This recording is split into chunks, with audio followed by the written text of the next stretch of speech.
በአንድ ወቅት ነብዩ ሰለላሁ ዐለይሂ ወሰለም የባለቤታቸው ኸዲጃ መኖሪያ ቤት ውስጥ ነበሩ። ነብዩም ጅብሪል መምጣቱን ለኸዲጃ ነገሯት።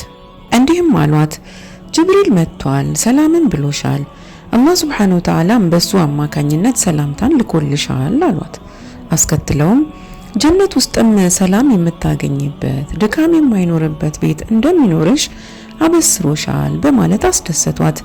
ለዚህ ትልቅ ሰላምታ የኸዲጃ ምላሽ ምን ይሆን? በተለይም አላህ ሱብሓነሁ ወተዓላ ለላከላት ሰላምታ ምን ብላ ትመልስ? ወአለይኩም ሰላም አይባል። ኸዲጃ አስተዋይ ሴት ናትና እንዲህ አለች፣ ኢነላህ ሁወ ሰላም ወዐላ ጅብሪል አሰላም ወዐለይከ ያ ረሱለላህ አሰላም በማለት ምላሽ ሰጥታለች።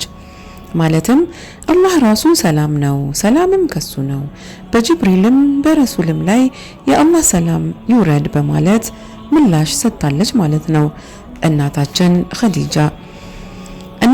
ኸዲጃ እንግዲህ አላህ ራሱ ሰላምታ የላከላት የተከበረች ሴት ናት። ውድና የተከበራችሁ የአልአንደሉስ ቲዩብ አድማጮች እንደምን ሰንብታችኋል? አሰላሙ አለይኩም ወራህመቱላሂ ወበረካቱ። አድማጮቻችን እንግዲህ ከዚህ በፊት የጀመርነው የነብዩ ሰለላሁ ዐለይሂ ወሰለም ታሪክ እንደቀጠለ ነው። ነብዩ ሰለላሁ ዐለይሂ ወሰለም ነብይ ከመሆናቸው በፊት የተከሰቱ ሁኔታዎችን እያየን ነው። በዚህ ዙሪያ ተመዝግበው የሚገኙ ክስተቶች ጥቂት እንደመሆናቸው እዚህ ላይ ብዙ አንቆይም። የተወሰኑ ታሪኮችን አይተናል። ከዚህ በኋላ ደግሞ ሁለት ክስተቶችን ብቻ የምናይ ይሆናል። እነዚህን ሁለት ክስተቶች ስናውቅ ደግሞ እስከ 40 ዓመት እድሜያቸው ድረስ ያለውን ታሪካቸውን ማለትም ነብይ ከመሆናቸው በፊት የተከሰቱ ሁኔታዎችን በሙሉ አወቅን ማለት ነው። ከዚህ በኋላ የምናያቸው ሁለት ክስተቶች የሚሆኑት አንደኛው ከኸዲጃ ጋር የፈጸሙትን ጋብቻ ሲሆን ሁለተኛው ደግሞ የካዕባ ዳግም ግንባታ ላይ መሳተፋቸውን ይሆናል ማለት ነው። በዚህ ዝግጅት ከኸዲጃ ጋር የነበራቸውን ጋብቻና ህይወት በአላህ ፈቃድ እናያለን። እንዴት ተገናኙ? የጋብቻ ሂደቱስ ምን ይመስል ነበር? ኸዲጃስ ምን አይነት ሴት ናት? የሚሉትን ጥያቄዎች በሙሉ ምላሽ የምንሰጥባቸው ይሆናል ማለት ነው። ቻናላችንን ሰብስክራይብ ማድረጉን አትርሱ። እስከ ፍጻሜው ድረስ አብራችሁን ቆዩ።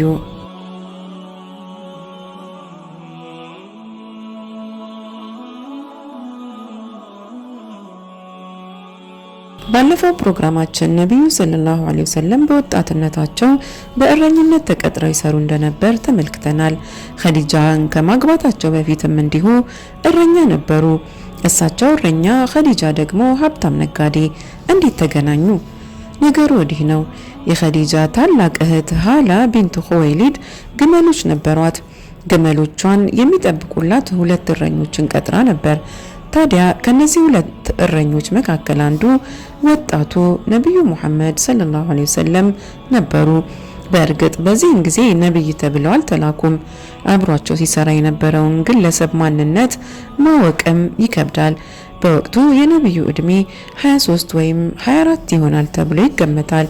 ከዕለታት ባንዱ ቀን ነብዩና ጓደኛቸው የሰሩበትን ደሞዝ መቀበል ነበረባቸውና ከነብዩ ጋር አብሮ የሚሰራው ወጣት ለነብዩ እንዲህ አላቸው፣ ሙሐመድ ሆይ ና አብረን እንሂድና ደሞዛችንን እንቀበል። ነብዩም እባክህ አንተ ሂድና የኔንም አብረ ተቀበልልኝ፣ እኔ አፍራለሁ አሉት። ጓደኛቸውም ተስማማ። ቀጣሪያቸው ወደ ሆነችው የኸዲጃ ታላቅ እህት ሃላ ቤት በመሄድ የራሱንና የጓደኛውን የሙሐመድን ደሞዝ እንድትሰጠው ሃላን ጠየቃት። አጋጣሚ ሆኖ ኸዲጃ እህቷ መኖሪያ ቤት ውስጥ ነበረች። የሚያወሩትን ሁሉ ታዳምጣለች። ታዲያ ብቻህን መጣህ? ምን ነው ሙሐመድ የለም እንዴ? አለችው ሃላ። ሙሐመድ እዚህ ድረስ መጥቶ ስለ ደሞዙ አንቺን ለመጠየቅ ያፍራል። ለዚህ ነው እኔ እንድጠይቅለት የላከኝ በማለት መለሰላት። በዚህን ጊዜ የኸዲጃ እህት በጣም ተገረመች። እንዲህ አይነት የተከበረና የተቀደሰ አይናፋር ሰው አይቼ አላውቅም፣ ሁሌም አይኑን እንደሰበረ ነው በማለት ነብዩን በተለያዩ ቃላት ማድነቅ ጀመረች። ዘገባው እንደሚያመላክተው ኸዲጃ ለመጀመሪያ ጊዜ ነው ስማቸውን እንኳ የሰማቸው። በተጨማሪም በዚህ ሁኔታ ሲሞገሱ በመስማቷ ነብዩ ልቧ ውስጥ ገቡ፣ ወደደቻቸው።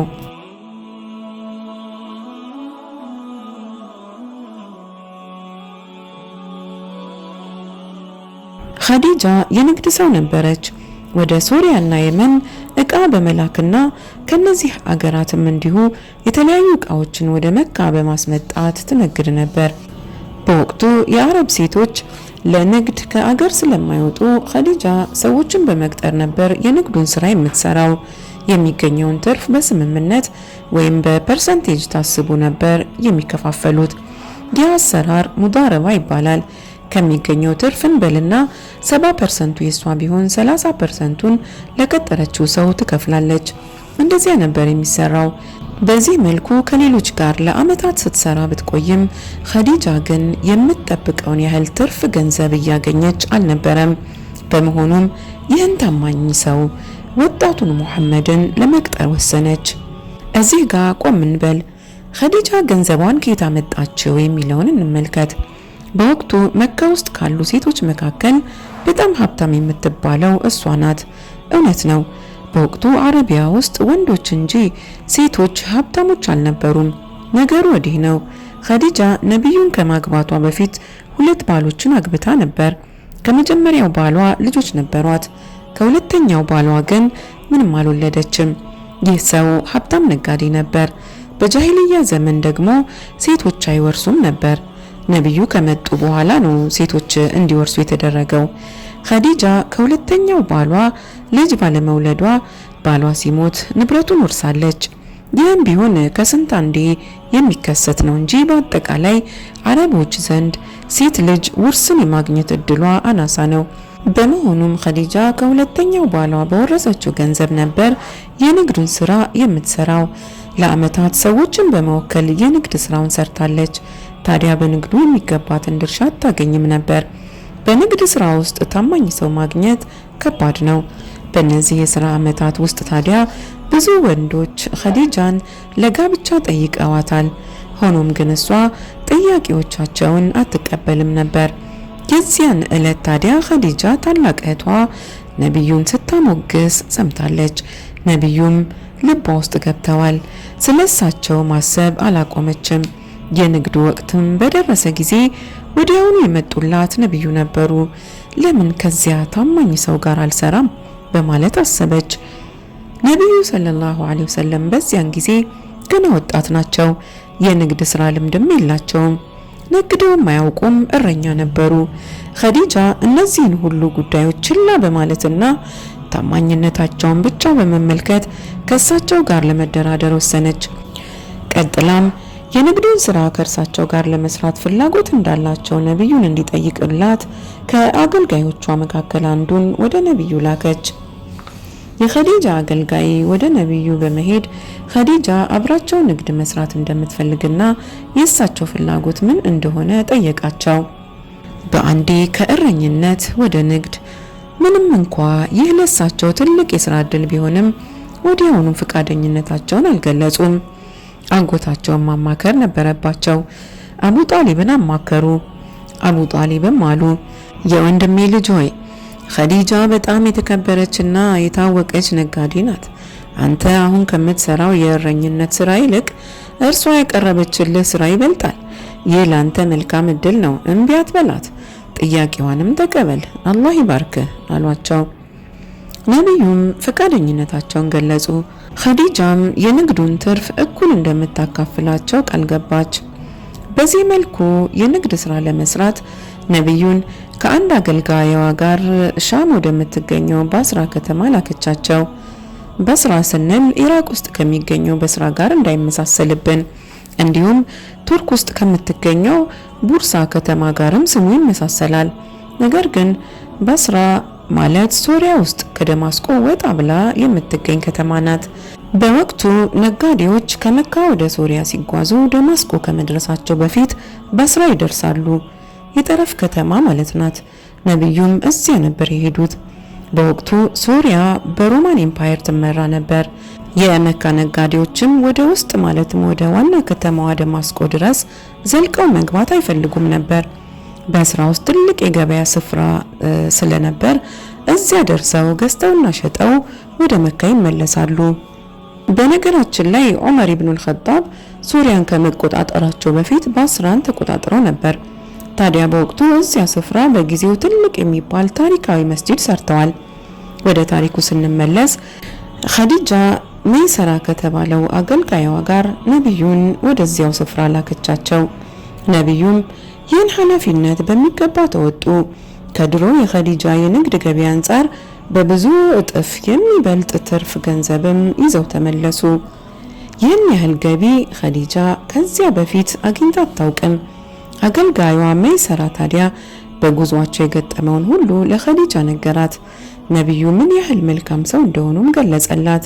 ለሰው ልጅ አሳቢ፣ አዛኝና ትሁት እንዲሁም ሰው አክባሪና ታማኝ እንደሆኑ በሚገባ አብራራላት። ኸዲጃ በረሱል ፍቅር ወደቀች። በዲናችንም ቢሆን እንግዲህ በፍቅር መውደቅ በራሱ ሐራም አይደለም። ይህ ተፈጥሯዊ ስሜት ነው፣ ምንም ችግር የለበትም። ችግሩ ያለው በፍቅር ምክንያት የሚደረጉ ተግባራት ውስጥ ነው። በፍቅር መውደቅ ሐላልና ሐራም ድርጊቶችን ሊያስከትል ይችላል። ሐላሉን መምረጥ የብልህ ሰው ባህሪ ነው። ኸዲጃም እንግዲህ ስለ ነብዩ በሰማችውና ባየችው ነገር ተገርማ ስለሳቸው ከማሰብ አልቦዘነችም። እሳቸውን ለማግባትም ፍላጎት አደረባት። የፍቅር ጥያቄ የመጣው ከማን ዘንድ ነው ለሚለው መልሱ ግልጽ ነው። በቀጥታ ባይሆንም ከኸዲጃ ነው። ሁኔታዎችን ሁሉ ያመቻቸችው እሷ ናት። በምን መልኩ ነው የሚለውን እንመልከት። የጋብቻው ሂደት ላይ የተለያዩ እይታዎች ቢዘገቡም ጥያቄው የመጣው ከኸዲጃ ለመሆኑ ግን ሁሉም ዘገባዎች ይስማማሉ። በተለምዶ ለጋብቻ የሚጠይቀው ወንድ ነው ወይም ፕሮፖዛል የሚመጣው ከወንድ ነው። ነገር ግን ሴቷ ቅድሚያ ፍላጎት ካሳየችና አንዳንድ መስፈርቶች ሲሟሉ ጉዳዩ በሸሪዓ ይፈቀዳል። ዞሮ ዞሮ በኒካህ ወቅት የኒካህ ጥያቄ የሚመጣው ከወንዱ ነው።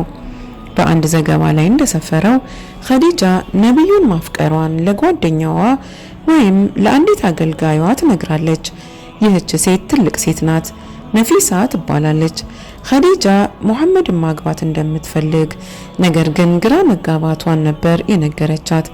ይህች ሴትም ይህን ጉዳይ ለኔ ተይው፣ እኔ አመቻቻለሁ በማለት መለሰችላት። ሴትየዋም ወደ ነብዩ ዘንድ በመሄድ አንድ ጥያቄ ጠየቀቻቸው። ሙሐመድ ሆይ ለምን ኸዲጃን አታገባትም አለቻቸው። እሳቸውም ፈገግ አሉና እኔን ማን ያገባኛል? እኔ እኮ የቲምና ደሃ ነኝ ይሏታል። በዚህም ጊዜ ሴትየዋ ፈጠን ብላ ኸዲጃ አንተን ማግባት ብትፈልግስ በማለት ጠየቀቻቸው። ነብዩም ጥቂት ዝም ካሉ በኋላ እሷ እኔን ለምን ትፈልገኛለች ሲሉ ጥያቄዋን በጥያቄ መለሱላት። ይህች ብልህ ሴት ወደ ኸዲጃ በመሄድ ሁኔታውን አብራራችላት። ሙሐመድን ባናገርኩት ጊዜ አንቺን የማግባት ፍላጎት እንዳለው አስተውያለሁ በማለት ለኸዲጃ ነገረቻት። ምክንያቷንም ስታስረዳት እሷን ማግባት አልፈልግም አላለም። ነገር ግን እሷ እኔን በምን ምክንያት ልታገባኝ ፈለገች ነው ያለው። ስለዚህ አንቺን የማግባት ፍላጎት አለው በማለት አስረዳቻት። ከዚያ በኋላ እንግዲህ ጉዳዩ በሸምጋዮች አማካኝነት ወደ ቀጣዩ ሂደት ተሸጋገረ ማለት ነው።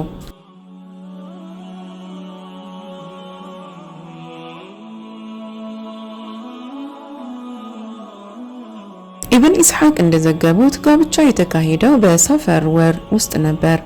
ከበስራ ከተመለሱ ከ3 ወር በኋላ ነበርም ይላል። ኸዲጃ ነብዩን ስታገባ አባቷ በህይወት አልነበሩም። አባቷ ሐርበል ፉጃር ላይ እንደሞቱም ይዘገቡ አሉ። ታማኝ ምንጭን የተጠቀመ አንድ ዘገባን ስንመለከት አባቷን ተክቶ ኸዲጃን የዳራት አጎቷ ነው። አምር ኢብን አሰድ ይባላል። ከነብዩ በኩል ደግሞ አጎታቸው አቡ ጣሊብ በህይወት ስለነበሩ የኒካህ ፕሮግራሙ ላይ ተሳትፈዋል። የኒካህ ሂደቱን በተመለከተ ከሪሳላው በፊት አረቦች የራሳቸው አካሄድ ነበራቸው።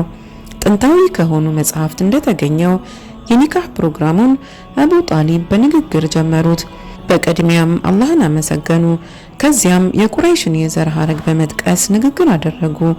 ያው የአረቦች ኩራታቸው ከዘራቸው ጋር የተያያዘ ነበርና እኛ የተከበረውና የተቀደሰው የኢብራሂም ልጅ የኢስማኤል ዘር ነን፣ እኛ የካዕባ ጠባቂዎች ነን፣ የወንድሜ ልጅ ሙሐመድም የተከበረ ነው፣ መካ ውስጥ ከሱ ጋር የሚወዳደር አንድም ወጣት የለም የሚል አይነት ንግግር ከተናገሩ በኋላ የተከበረችውን የእናንተን ልጅ ኸዲጃን ለልጃችን ሙሐመድ እንድትድሩልን እንጠይቃለን በማለት ጥያቄ ያቀረቡ።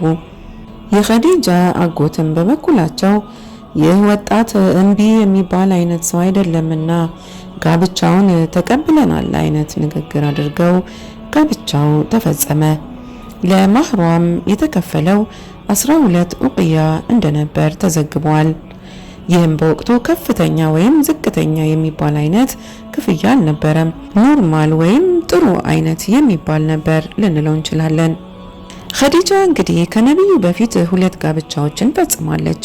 ከመጀመሪያው ጋብቻዋ ያገኘችው ወንድ ልጇም ከሪሳላው በኋላ ኢስላምን ተቀብሎ የተከበረ ህይወትን እንደኖረ ዘገባዎች ያሳያሉ። አብዛኛው ሰው የሚያውቀው የኸዲጃ እድሜ 40 ነበር የሚለውን ነው። ነገር ግን ሊቃውንቱ ዘንድ እዚህም ላይ አለመግባባት አለ። እውን ኸዲጃ ነቢዩን ስታገባ 40 ዓመቷ ነበር ወይ ለሚለው ጥያቄ ምላሽ የሰጡ የተለያዩ ዘገባዎች አሉ። ይህን ሐሳብ ጥንታዊ ዘጋቢ የነበሩት አልዋቂዲ ይጋሩታል። ኸዲጃ ነቢዩን ስታገባ 40 ነበረች፣ ስትሞት ደግሞ እድሜዋ 65 ነበር ይላሉ።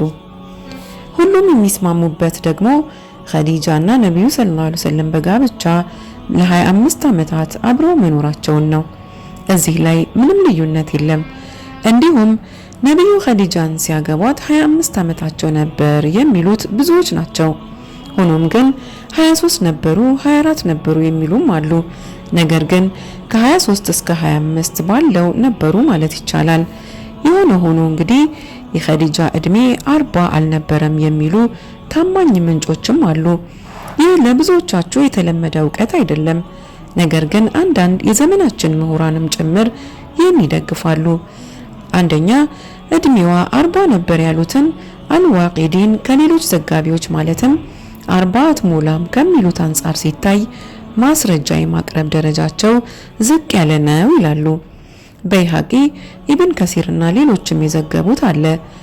ኸዲጃ ስትሞት እድሜዋ 50 ነበር የሚል ነው። ይህ አስተሳሰብ ደግሞ ሁሉን ነገር ይቀይረዋል። በጋብቻ 25 ዓመታትን አብረው ካሳለፉ ኸዲጃ ነቢዩን ስታገባ እድሜዋ ስንት ሊሆን ነው? 25 ማለት ነው። ሌላ ጥንታዊ ዘገባም እንዲሁ ሂሻም አልከልቢ ይባላሉ። ኸዲጃ ነቢዩን ስታገባ 25 ዓመቷ ነበር ይላሉ። አልሐኪም እንዲሁ ከኢብን ኢስሐቅ አገኘው ብለው እንደዘገቡት ኸዲጃ ነቢዩን ስታገባ እድሜዋ 28 ዓመት ነበር ይላሉ። አልሐኪም እንግዲህ ኢብን ኢስሐቅን ጠቅሰው ነው ይሄን የዘገቡት። ስለዚህ ኢብን ኢስሐቅ ኸዲጃ 28 ዓመቷ እንደነበር ዘግበዋል ማለት ነው። እዚህ ጋር ማየት ያለብን ሌላው ትልቁ ነጥብ ደግሞ ነቢዩ ሰለላሁ ዐለይሂ ወሰለም እና ኸዲጃ በ25 ዓመቱ የጋብቻቸው ዘመን በጥቂቱ 6 ልጆችን አፍርተዋል። ይህን ያልነው ምናልባትም ቁጥሩ ከዚያ በላይ ሊሆን ስለሚችል ነው። ከዚህ አንጻር እንኳን ብናየው አንዲት ሴት ከ40 ዓመት እድሜዋ በኋላ 6 ልጆችን በየተራ መውለድ ከባድ ሊሆን ይችላል። 28 ከሆነች ግን የሚመስል ነው። ይህን ጉዳይ እንግዲህ አሁንም ለምሁራኑ የምንተወው ይሆናል ማለት ነው።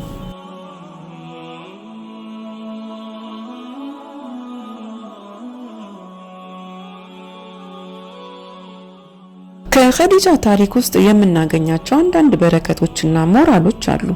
ጋብቻቸው በራሱ የታማኝነትና የበጎ ስነ ምግባርን እልቅና ያሳያል። ታማኝነት በሁሉም የሰው ልጆች ዘንድ የተመሰገነ ባህሪ ነው። መጨረሻውም በረከትና ትሩፋት ነው። ነቢዩ ሰለላሁ ዐለይሂ ወሰለም በወጣትነታቸው እንደ እረኛ እንደ ነጋዴም ታማኝና ትሁት ነበሩ። ይህ ብቻውን እንኳ የነቢዩን ደረጃ ከፍ አድርጎታል፣ ተመራጭም ለመሆን አብቅቷቸዋል። መልካም ባህሪ፣ ታማኝነት፣ ሰው አክባሪነትና ትህትና የመሳሰሉ ባህሪያት የሰው ልጅን ወደ ከፍታ እንደሚመሩት ማመላከቻም ጭምር ነው። እነዚህ ባህሪያት የሰው ልጅን በአጠቃላይ ሙስሊም ክርስቲያን ሳይል ወደ ላቀ ደረጃ የሚያደርሱ ባህሪያት ናቸው። ቀደም ሲል እንግዲህ የኸዲጃን የፍቅር ታሪክ አይተናል። ከዚህም የምንማረው ቁም ነገር ይኖራል። በአጋጣሚ ሁኔታዎች በፍቅር መውደቅ ሐራም አይደለም፣ ቀድሞውኑ ሐራም በሆነ ግንኙነት እስካልሆነ ድረስ። እንደሷ ስለዚያ ሰው ደግነት ሰምተን ስለ ባህሪው ተነግሮን ወይም በስራ ምክንያት አውቀነው ከሆነ ችግር የለውም። በዚህ ሁኔታ በፍቅር መውደቅ ሐራም አይደለም። ነገር ግን ፍቅር ከያዘህ በኋላ ምን ታደርጋለህ ነው ጥያቄው። መፍትሄው እንግዲህ ልክ እንደ ኸዲጃ ወደ ሐላሉ መሄድ ነው። ይህ ነው ታላቅነት። ነቢዩ ሰለላሁ ዐለይሂ ወሰለም ወጣት ሳሉ ለወደፊት ዓላማቸው ድጋፍና ምቾትን ፈልገዋል። አላህም የፈለጉትን ድጋፍና ምቾትን በኸዲጃ አማካኝነት ሰጣቸው። በዚህም ምክንያት ከማንኛውም ስኬታማ ወንድ በስተጀርባ አንዲት ጥሩ ሴት አለች የሚለው አባባል እውነት መሆኑን እናያለን። ወንዶች በራሳቸው ጠንካራና የበሰሉ የሆኑ ሊመስላቸው ይችላል። ነገር ግን እውነታው እሱ አይደለም። እውነታው ወንዶች የምትረዳቸው የምታፈቅራቸው ሴት ታስፈልጋቸዋለች። ይህ ትልቅ እውነት ነው። አንተ ብቻህን የህይወትን ረጅም ጉዞ አትዘልቀውም። አጋዥ ያስፈልግሃል። አላህ እንዲህ አድርጎ ነውና የፈጠረህ። አንተ ህዝብ ፊት ጠንካራ መስለህ ልትታይ ትችላለህ። ነገር ግን በግል ህይወትህ ውስጥ ድጋፍና ፍቅር ከሚስትህ ትፈልጋለህ። አለበለዚያ ህይወት አስቸጋሪ ትሆንብሃለች። ብቻህን መኖር አትችልም እያልን አይደለም። ነገር ግን ብቻህን አስቸጋሪ ህይወትን ልትመራ ትችላለህ። ስለዚህ አንዲት ሷሊህ ሚስት ልትኖርህ ይገባል። አላህ ሱብሓነሁ ወተዓላም ለረሱል ሰለላሁ ዐለይሂ ወሰለም ያደረገላቸው ይህንን ነበር። ኸዲጃን የመሰለች ፍቅርና ሰላምን ምቾትን የምትሰጥ የትዳር አጋርን ሰጣቸው። የኸዲጃ ልቅናና በረከት ተዘርዝሮ አያልቅም። ኸዲጃ በነቢዩ ያመነች የመጀመሪያዋ ሰው ናት።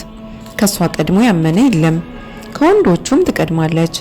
መልአኩ ጅብሪል ለመጀመሪያ ጊዜ መልእክቱን ይዞ ሲመጣ ጭንቀት በተሰማቸው ወቅት ያጽናናቻቸው እሷ ናት። አማካሪ ዘንድም ይዛቸው ሄዳለች። ወረቃ ኢብን ነውፈል የተባለው ዘመዷና አዋቂ ሰው ዘንድ ይዛቸው በመሄድና ምክር በመጠየቅ ስነ ልቦናቸው እንዲረጋጋ ያደረገች ሴት ናት። መልአኩ ጅብሪል ቤቷ የገባ ሴት ናት። ጅብሪል የሌሎች የነብዩ ባለቤቶች መኖሪያ ቤቶች ገብቶ አያውቅም። በዚህም ኸዲጃ ትለያለች። እናታችን አይሻም ትሁን ኡሙ ሰለማ ሌሎችም የነብዩ ሚስቶች ዘንድ ጅብሪል ገብቶ አያውቅም። በአንድ ወቅት ነብዩ ሰለላሁ ዐለይሂ ወሰለም ቤታቸው ውስጥ ሆነው ጅብሪል መምጣቱን ለኸዲጃ ነገሯት። እንዲህም አሏት፣ ጅብሪል መጥቷል፣ አላህም በእሱ አማካኝነት ሰላምታን ልኮልሻል አሏት። አስከትለውም ጀነት ውስጥም ሰላም የምታገኝበት ድካም የማይኖርበት ቤት እንደሚኖርሽ አበስሮሻል በማለት አስደሰቷት። ኸዲጃም ኢነላህ ሁወ ሰላም በማለት መለሰች። መቼም ለአላህ ወአለይኩም ሰላም ወይም ወአለይከ ሰላም አይባል። አላህን ሰላምታ በአንተ ላይ ይሁን አይባልም። ራሱ ሰላም ነውና ሰላምም የሚመጣው ከሱ ነውና። ኸዲጃ ምን ያህል አዋቂና አስተዋይ እንደሆነች ልብ እንበል። ሰላምታን የላከላት አላህ ነው። ስለዚህ ኢነላህ ሁወ ሰላም በማለት ምላሽ ሰጠች።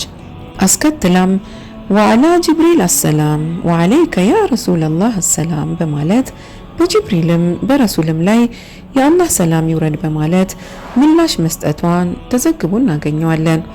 በዚህ ወቅት ታዲያ አይሻ ጭራሹን አልተወለደችም። አይሻ ኸዲጃን አይታት አታውቅም።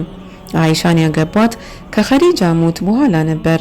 እንደዚያም ሆኖ ግን አይሻ ከረሱል ጋር በትዳር ስትኖር ሁሌም በኸዲጃ ትቀና ነበር፣ በህይወት በሌለችው ከምድር በታች ባለችው ኸዲጃ። አይገርምም?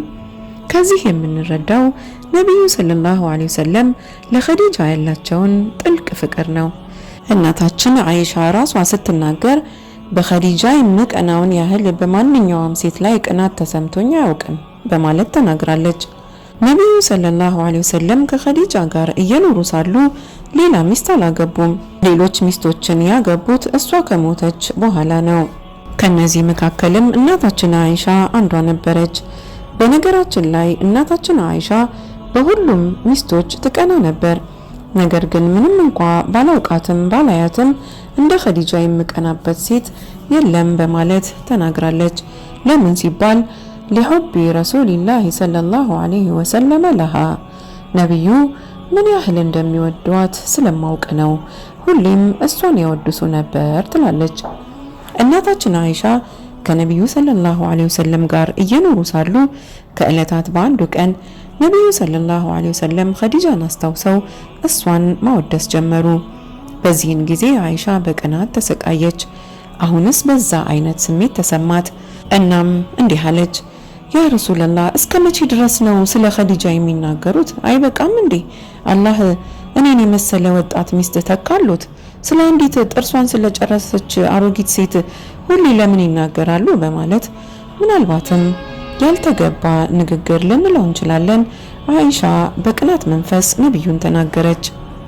እናታችን አይሻ ለረሱል መንገር የፈለገችው በአጠቃላይ እኔ ከኸዲጃ የተሻልኩ ነኝ የሚል አይነት መልእክት ነበር። ነብዩ ሰለላሁ ዐለይሂ ወሰለም በዚህ ንግግር ተረበሹ። ቀጥለውም አይሻ ዳግም የኸዲጃን ስም እንዳታነሳ ያደረጋትን ንግግር ተናገሩ። ላ ወላሂ ማ አብደለኒ አላሁ ኸይረን ሚንሃ፣ ወላሂ ብለው አሉ። ወላሂ አላህ ከሷ የተሻለ አልሰጠኝም። እሷ እኮ ሰዎች ሲክዱኝ በቅድሚያ ያመነችኝ፣ ሰዎች ሲከለክሉኝ ገንዘቧን የሰጠችኝ፣ ሌሎች ላ ሲሉኝ እሷ ግን ከጎኔ የነበረች ታላቅ ሴት ናት። እንዲሁም አላህ ሱብሓነሁ ወተዓላ ልጆችን የሰጠኝም በሷ በኩል ብቻ ነው በማለት ተናገሩ። በዚህ ንግግራቸውም አይሻ ትልቅ ትምህርት አገኘች። ከዚያ በኋላ ዳግም የኸዲጃን ስም አንስታ አታውቅም ይባላል። ከዚህ የምንረዳው ባል ሚስቱ እንድታከብርለት የሚፈልገውን የቤተሰብ አባሉን ልንል እንችላለን። ለምሳሌ እናቱን ወይም አባቱን ሊሆን ይችላል። የነሱን ስም በመጥፎ እንዳታነሳ ቆራጥ የሆነ ንግግርን በመንገር ማስጠንቀቅ ይችላል የሚለውን እንማርበታለን። እርግጥ ነው ይህ ለሚስትም ይሰራል። ይህም አልፎ አልፎ የምናስተውለው ሐቅ ነው። እሱ እኮ በእናቱ ቀልድ አያውቅም የምትል ሚስት አጋጥማን ሊሆን ይችላል።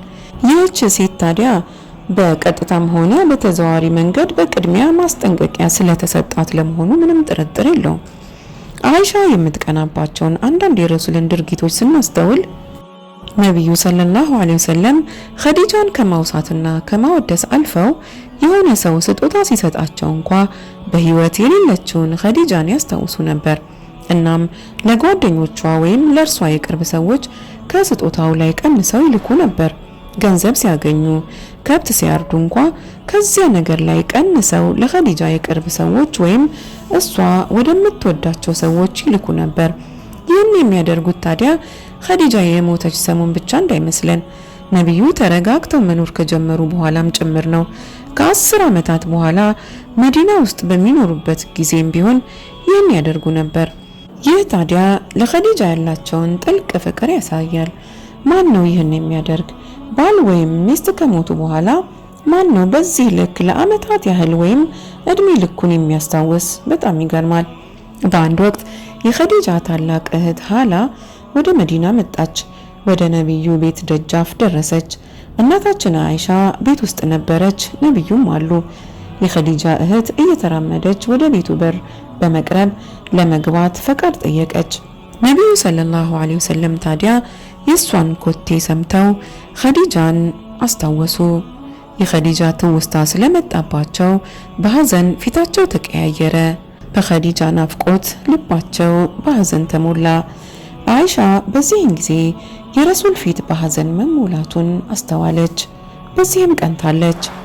አዎ ረሱል ሰለላሁ ዐለይሂ ወሰለም ዘንድ ያለው የኸዲጃ ትዝታ ብዙ ነው፣ በጣም ጠንካራ ነው። የኸዲጃ ፍቅርና ትዝታ ከሞተች ከአመታት በኋላ እንኳ ነብዩን ሊያስለቅሳቸው ይደርሳል። ምን አይነት ፍቅር ነው! ይገርማል። ኸዲጃ ከሞተች በኋላ ነብዩ ሰለላሁ ዐለይሂ ወሰለም ለወራት ያህል ፈገግ ብለው እንደማያውቁ ጓደኞቻቸው ይናገራሉ። ምንም እንኳ ኸዲጃ በእድሜ ብትበልጣቸውም ከዚያ በፊት 2 ባሎችን ያገባች ሴት ብትሆንም ነብዩ እሷን ካገቡ በኋላ በሞት እስክትለያቸው ድረስ እሷ ላይ ሌላ ሚስት አላገቡም። ኸዲጃ በሞተችበት ወቅት የነብዩ ሰለላሁ ዐለይሂ ወሰለም እድሜ ከ50 በላይ ሆኖ ነበር። ሌሎች ሚስቶችን ያገቡትም ከዚያ በኋላ ነው። ከወጣትነታቸው ጀምሮ እድሜያቸው 54 አካባቢ እስኪሆን ድረስ በትዳር አብራቸው የኖረችው ኸዲጃ ብቻ ናት።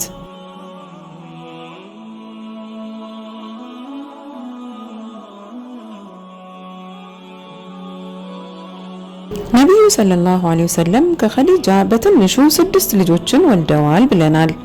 የመጀመሪያ ልጃቸው አልቃሲም ነበር። ለዚህም ነው ነብዩ አቡል ቃሲም ወይም የቃሲም አባት በመባል የሚጠሩት። አልቃሲም የተወለደው በጃሂልያ ዘመን ነበር፣ ነቢዩ ሳይላኩ በፊት ማለት ነው። አልቃሲም የሞተው ደግሞ ልጆች ግመል መጋለብ በሚችሉበት እድሜ እንደሆነ ዘገባዎች ያመለክታሉ። ምሁራኑ ይህን ሲገልጹ 6 ወይም 7 ዓመት እድሜ ነው ይላሉ። ስለ አልቃሲም ሌላ የተነገረ ታሪክ የለም። ሌሎች ልጆቻቸው ደግሞ ዘይነብ፣ ሩቀያ፣ ኡሙ ኩልሱም እና ፋጢማ የሚባሉ ሴት ልጆች ናቸው። በመጨረሻ የተወለደው አብዱላህ ይባላል። ስለዚህ 2 ወንድና 4 ሴት ልጆችን ከኸዲጃ አፍርተዋል። እነዚህ እንግዲህ ነቢዩ ሰለላሁ ዐለይሂ ወሰለም ከኸዲጃ ጋር በትዳር አብረው ሲኖሩ በጋራ ያፈሯቸው ልጆቻቸው ናቸው። ኢብራሂም የሚባል ልጅም ነበራቸው። እርሱ ግን የኸዲጃ ልጅ አልነበረም። ስለሱ በቀጣይ ክፍል የምናይ ይሆናል። በትንሹ 6 ልጆች ነበራቸው ያልንበት ምክንያት ደግሞ አንዳንድ ሰዎች ነቢዩ ሰለላሁ ዐለይሂ ወሰለም ከኸዲጃ አጣሂርና አጠይብ የሚባሉ 2 ልጆች ተወልደውላቸው እንደነበር ይናገራሉ። እነዚህን ከጨመርን ደግሞ ኸዲጃ 8 ልጆችን ወልዳ ነበር ማለት ነው። ይህን ጉዳይ አስመልክቶ ጠንካራ ዘገባዎች እንደሚያመለክቱት ኸዲጃ አጣሂርና አጠይብ የሚባሉ ልጆች አልነበሯትም። ነገር ግን የነቢዩ የመጨረሻ ልጅ የሆነው አብደላህ 2 ቅጽል ስሞች ነበሩት የሚል ነው፣ አጣሂርና አጠይብ። ስለዚህ እነዚህ ስሞች የሱ ቅጽል ስሞች እንጂ ሌላ 2 ልጆች ኖረው አይደለም የሚሉ ናቸው። ይህ ልጃቸው አብደላህ ከሪሳላው በኋላ ገና በጨቅላነቱ ነበር በሞት የተለያቸው። ሴት ልጆቻቸውን በተመለከተ 4ቱም ለአቅመ ሔዋን ደርሰው ለትዳርም በቅተዋል። ነገር ግን 3ቱ ነቢዩ በህይወት ሳሉ ነበር በሞት የተለዩቸው። ፋጢማ ስትቀር ልጃቸው ፋጢማን ብትሆን ከረሱል ህልፈት በኋላ ብዙ አልቆየችም። ከወራት በኋላ ህይወቷ አልፏል። ነቢዩ ሰለላሁ ዐለይሂ ወሰለም ከመሞታቸው በፊት ታመው ነበር። እናም ልጃቸው ፋጢማ ነቢዩ አጠገብ ነበረች። ነቢዩ ጠርተዋት የሆነ ነገር በጆሮዋ ሹክ አሏት። በዚህም ጊዜ አለቀሰች። ማልቀሷን ሲያዩ ዳግም ጠርተው የሆነ ነገር ሹክ አሏት። ፋጢማም ሳቀች።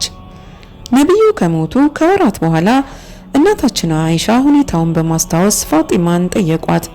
ነቢዩ ከመሞታቸው በፊት ምን እንዳሉሽ ባውቅ ደስ ይለኛል በማለት እንድትነግራቸው ፈቃዷን ጠየቋት።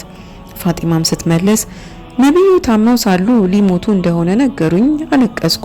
ከዚያም ማልቀሴን ሲያዩ ዳግም ጠሩኝ።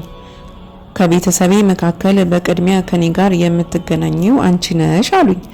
በዚህም ጊዜ ሳኮኝ አለቻት። ይህ ማለት በቅርቡ ትሞቻለሽ እያሏት ነው። ነገር ግን እሷ ከቤተሰቡ መሃል ቀድሜ ነቢዩን የማገኛቸው እኔ ነኝ በማለት ነበር የተደሰተችው። ከጥቂት ወራት በኋላም ፋጢማ ወደ አኺራ ሄዳለች።